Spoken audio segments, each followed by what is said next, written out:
क्रांतीसूर्य महात्मा फुले व सावित्रीबाई फुले यांच्या अर्धाकृती ब्रॉन्झ धातूच्या शिल्पाचे लोकार्पण। फुले दाम्पत्याचे कार्य हे सोन्यालाही फिके पडणारे आहे। त्यांच्या आदर्शावरून चालणे हे आपले सर्वांचे काम असल्याचं मत मुख्यमंत्री एकनाथ शिंदे यांनी व्यक्त केले। राज्याचे अन्न, नागरी पुरवठा व ग्राहक संरक्षण मंत्री छगन भुजबळ यांच्या संकल्पनेतून मुंबई नाका नाशिक येथील सावित्रीबाई फुले चौकात क्रांतीसूर्य महात्मा ज्योतिराव फुले व ज्ञानज्योती सावित्रीबाई फुले यांचे भव्य दिव्य स्मारक उभारण्यात आले आहे।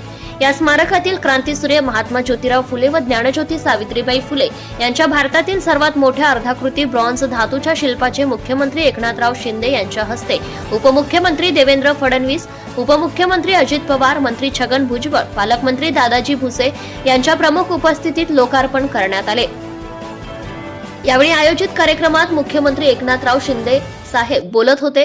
सोहळ्यास माजी मंत्री महादेव जानकर, खासदार राजाभाऊ वाजे, आमदार देवयानी फरांदे, आमदार सीमा हिरे, आमदार राहुल ढिकले, आमदार सरोज आहिरे, आमदार दिलीप बनकर, आमदार नितीन पवार, माजी खासदार समीर भुजबळ, माजी खासदार हेमंत गोडसे, माजी आमदार पंकज भुजबळ, माजी आमदार वसंत गीते, शहराध्यक्ष रंजन ठाकरे, जिल्हाध्यक्ष ॲडव्होकेट रवींद्र पगार, भाजप शहराध्यक्ष प्रशांत जाधव, समता परिषदेचे राज्य उपाध्यक्ष दिलीप खैरे, बाळासाहेब कर्डक, प्रदेश सरचिटणीस समाधान जेजूरकर, लक्ष्मण सावजी, डॉक्टर शेफाली भुजबळ, अंबादास खैरे, मनपा आयुक्त डॉक्टर अशोक करंजकर यांच्यासह आजी माजी लोकप्रतिनिधी, मान्यवर व विविध पक्ष व सामाजिक संघटनांचे पदाधिकारी उपस्थित होते।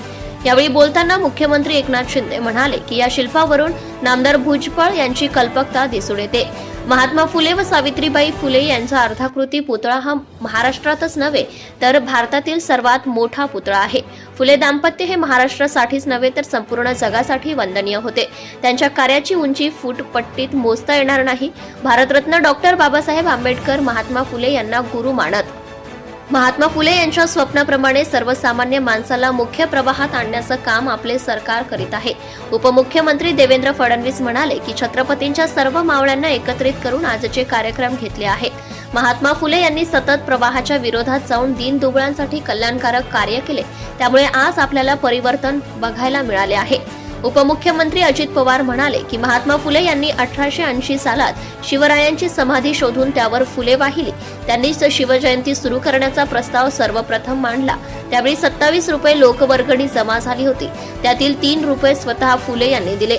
फुले दाम्पत्याचे समाजाप्रती योगदान बघता त्यांना भारतरत्न मिळावा ही सर्वसामान्यांची भावना आहे। यावेळी बोलताना नामदार भुजबळ म्हणाले की महात्मा फुले व सावित्रीबाई फुले यांना जिवंतपणी अनेक समाजाकडून अडथळे निर्माण करण्यात आले। त्यांच्या निधनानंतर देखील त्यांच्या विचारांवर हल्ला करून ते नष्ट करण्याचा प्रयत्न झाला, मात्र त्यांचे अभेद विचार कायम राहिले आहे। त्याचप्रमाणे मुंबई नाक्यावर उभारलेले हे पुतळे अतिशय मजबूत असून ते अभेद्य राहतील। डॉक्टर बाबासाहेब आंबेडकर यांनी नाशिक शहरात 1931 साली गणेशवाडीत अर्धाकृती पुतळा बसवला आहे। क्रांतीसूर्य महात्मा ज्योतिराव फुले व ज्ञानज्योती सावित्रीबाई फुले यांचे विशेष कार्य संपूर्ण समाजापर्यंत पोहोचवून ते रुजवण्यासाठी आपल्या संकल्पनेतून मुंबई नाका येथील सावित्रीबाई फुले चौकात क्रांतीसूर्य महात्मा ज्योतिराव फुले व ज्ञानज्योती सावित्रीबाई फुले यांचं भव्य दिव्य स्मारक उभारण्यात आले आहे। Subscribe now and press the bell icon. Never miss an update.